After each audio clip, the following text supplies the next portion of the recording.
অভিজ্ঞতার আলোকে যদি আমরা বলি, বাংলাদেশের প্রত্যেকটা বাহিনী এই গুমের সাথে জড়িত ছিল। প্রত্যেকটা বাহিনী। কেউ যদি মনে করে যে শুধু ডিজিএফআই করছে, এটা ভুল। ডিজিএফআই যেটা করেছে সেটার সাথে সকল বাহিনী সহযোগিতা করছে এবং সব আনন্দের সাথে সহযোগিতা করছে। এগুলোকে তারা মানে যে শুধু চাকরি বাঁচানোর জন্য প্রেশার ক্রিয়েট হয়ে করছে, বিষয়টা এরকম না। আমাদের সাথে যারা গুমকালীন অবস্থায়, আমি যখন গুম ছিলাম তখন দেখেছি যে প্রশাসনের ভিতরে তো র্যাবের ভিতরে র্যাব ছিল, যারা র্যাবের ভিতরে কিন্তু পুলিশ প্রশাসনও থাকে, সেনাবাহিনী, বিজিবি সব প্রশাসনের লোকই থাকে। তাদের আচরণগুলো আমরা দেখেছি যে তারা আসলে কোনো প্রেশার ক্রিয়েট করার আচরণ না। তারা বলুন নিজেদের থেকেই উৎসাহ পেয়ে এবং নিজেদের আত্মহংকারে লিপ্ত হয়ে তারা এই কাজগুলো করতেছিল। গুমটাকে খুবই সাধারণভাবে দেখতেছে। আমাদের মনে হচ্ছে যে রাজনীতিবিদরা এবং বর্তমান নির্বাচিত সরকার এরা এই গুমটাকে খুবই সাধারণভাবে নিয়ে যাচ্ছে। কিন্তু গুম আসলে বাংলাদেশের যতগুলো নির্যাতন হয়েছে, যতগুলো অত্যাচারের ইতিহাস আছে, তার ভিতরে সবচেয়ে ভয়ঙ্কর অত্যাচারের ইতিহাস হলো এই গুম। কারণ গুম শুধু যে ব্যক্তিকে গুম করা হয়, সেই ব্যক্তি শুধু অত্যাচারী নির্যাতনের শিকার হয় না, পুরো পরিবারটাই সার্ভাইভার হয়ে যায়, পুরো পরিবারটাই ভুক্তভোগী হয়। এবং কীরকম ভুক্তভোগী সেটা আমরা যখন এক একজনের সাথে দেখতে গেছি, খবর নিতে গেছি, আমরা আমাদের নিজেদের পরিবারগুলো এখনও আমাদেরকে সাড়া দেয় না যে তোমরা এটা করো, তোমরা এই কথা বলো, কথা বলে বলতে তারা দেয় না। সেই সাহসটুকু তাদের হারিয়ে গেছে। কারণ কি? আমরা যখন গুম ছিলাম তখন আমাদের পরিবারের সাথে কোনো ব্যক্তি যোগাযোগ করতো না, এমনকি আত্মীয় স্বজনও তাদের সাথে দেখা করতো না। বাহিরের মানুষ যেগুলো ছিল, আত্মীয় স্বজন যারা ছিল, বাবা মা, আত্মীয় স্বজন যারা, স্ত্রী সন্তান যারা ছিল, তারা সবচেয়ে বেশি গুমের শিকার থাকতো। আমরা ভিতরে একটা বাথরুমের ভিতরে জীবনযাপন করছি, কিন্তু তার থেকেও বেশি অত্যাচারের শিকার হইতো তারা। এইরকম একটা নির্যাতনের একটা ধারাকে তারা খুবই হালকা করে দেখছে এবং এটাকে নাই করে দেওয়ার চেষ্টা করতেছে। গুম অধ্যাদেশ নিয়ে যে আইনটা বাতিল করা হচ্ছে, এই আইনটা ডিফেন্স করছিল আমাদের একজন গুম ভিকটিম ভাই, প্রতিনিধি আরমান ভাই।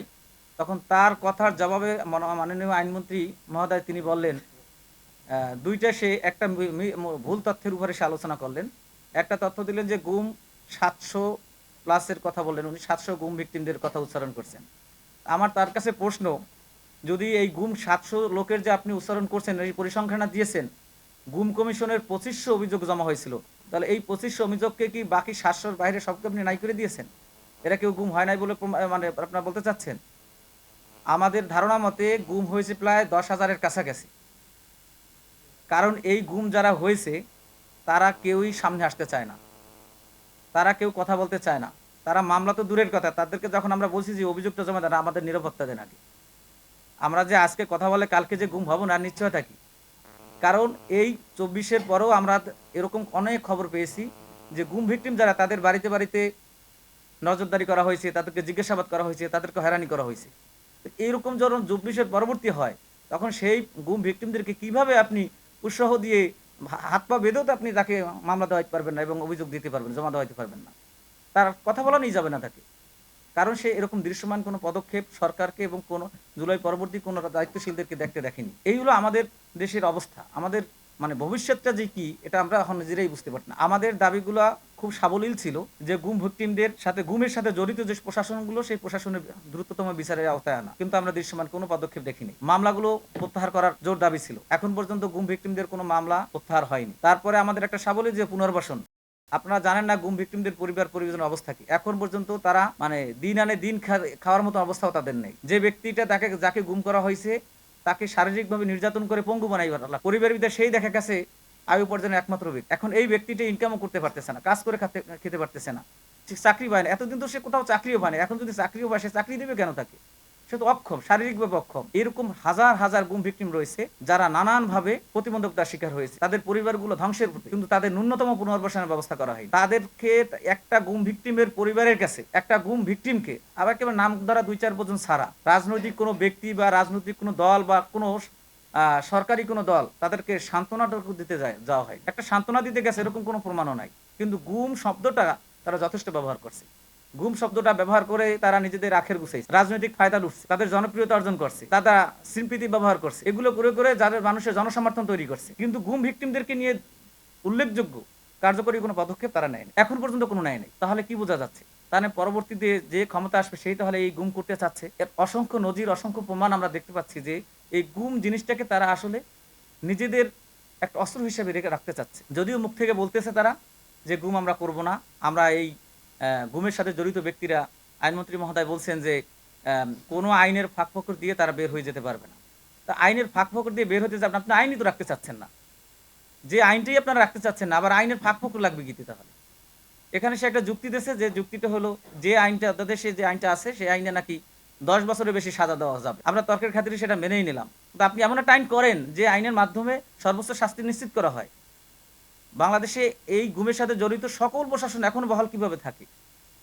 শেখ হাসিনার সমস্ত কাঠামো কিভাবে বহাল রেখে আপনি একটা নির্বাচিত সরকার আপনি দেশ পরিচালনা করতেছেন? এটা কি করে সম্ভব? তাহলে আমরা কিভাবে আশ্বস্ত হব? কিভাবে আমরা এটার ব্যাপারে আমরা আশ্বস্ত হতে পারি যে না, আমাদের ব্যাপারে আপনারা নিরাপত্তা দিবেন, এই দেশের জনগণকে আর গুম করবেন না, আপনাদের বিরুদ্ধে কথা যাইতে পারে তাতে গুম করবেন না। অতীতে গুম হওয়ার পিছনে একমাত্র কারণ ছিল রাষ্ট্রের বিরুদ্ধে, রাষ্ট্রীয় সরকারের সমালোচনা করা যাবে না। সমালোচনা করলে যে সমালোচনা মানুষ শুনতো, যে সমালোচনা শুনলে মানুষ খুব ইমপ্রেস হইতো, সেই সমালোচনার কারণেই তাকে গুম করা হইতো। আপনারা তো এখন আস্তে আস্তে সেদিকেই যাচ্ছেন, যে আপনাদের সমালোচনা হয়তো এখন শুনতেছেন, এমন একটা সময় হয়তো কেবল শুরু হয়েছে আপনাদের ৪৫ দিন আপনাদের বয়স, ৬ মাস ১ বছরে যদি এরকম সমালোচনা শোনেন তাহলে আপনারা অধৈর্য হয়ে যায়, আবার অর্থাৎ এই গুমের কালচারটা চালু করে ফেলবেন। এই নিশ্চয়তা কে দেবে যে আপনারা করবেন না? কারণ আপনারা আইনই বাদ দিয়ে দিতে চাচ্ছেন। জুলাই পরবর্তী সময় যত কিছু হয়েছে, আমাদের একটা দাবি, একটা আবদার এই রাষ্ট্র পূরণ করে নাই।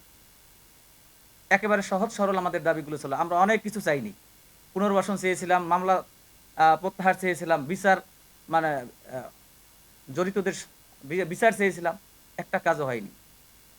একটা আইসিটি করেছেন, সেখানে শত শত মামলা অভিযোগ জমা হয়েছে, একটা মামলা যথার্থভাবে বাস্তবায়ন হয়নি। একটা মামলা শেষ করতে পারে নাই, একটা মামলার মাধ্যমে 10টা লোককে গ্রেপ্তার করতে পারে নাই, বিচার আওতায় আনতে পারে নাই। আমাদেরকে আরো বেশি আপনারা নিরাপত্তার ঝুঁকিতে ফেলাচ্ছেন। আমি সর্বশেষ একটি কথা বলেই শেষ করতে চাই, সেটা হলো শরীফ ওসমান হাদির একটি কথা। সেটা হলো আমরা শত্রুর সাথে ইনসাফ করতে চাই। আমরা চাই যে এই গুম কালচারটা এমনভাবে বন্ধ হোক যে আওয়ামী লীগ বা হাসিনার এই রেজিম, হাসিনার যেই ফেসিবাদের যে ফেসিবাদের যে লোকেরা তারা যা করছে, তাদের অপরাধের কারণেও তাকেও করা যাবে না। এমনভাবে একটি আইন করা হোক যে আইনের মাধ্যমে বাংলাদেশের যত বড় অপরাধী হোক তার অপরাধের শাস্তি দেওয়া হবে, তাকে গ্রেপ্তার করা হবে, তাকে বিচার প্রক্রিয়ায় তাকে বিচার করা হোক, তার শাস্তি দেওয়া হোক, কিন্তু তাকে গুম করা যাবে না। এই গুম শুধু একজন অপরাধী হয় না, এই গুমের মাধ্যমে একটা অপরাধীর পিছনে নিরপরাধ অসংখ্য লোক এই গুমের শিকার হয়, শাস্তির মুখোমুখি হয়। কেন আপনার একজন অপরাধের দায়ভার পুরো পরিবারকে দিবেন কেন? তো এই কালচারটা আমরা তো 17 বছর ভুক্তভোগী। কেন আপনাদের কষ্ট লাগতেছে না? কেন আপনাদের এই হৃদয় কাঁপতেছে না?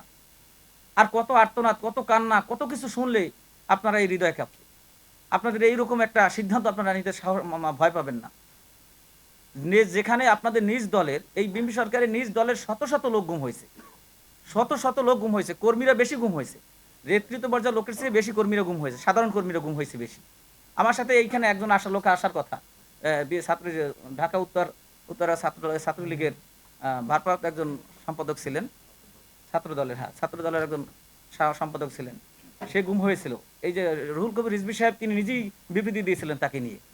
সেই ব্যক্তি আসার কথা ছিল, আসলে সে বলছিল, ভাই আমার খুব জোরালোভাবে কথা বলা দরকার, কারণ আমি এই অধ্যাদেশ বাতিলের বিরুদ্ধে।